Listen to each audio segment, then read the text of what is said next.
if you don't have this set up, you've got to have it. It's great for outdoor cooking, okay? It swings out over your fire, okay? It's got an adjustment here that will go up and down the pole. So if you want it real close to the flames, if you go and buy this, okay, I bought this at Cabela's, okay?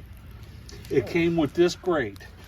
It came with about that length of pole. By the time that I take and pound it into the ground, this was about this high off the ground. I've been doing this for 15 years and it's fantastic.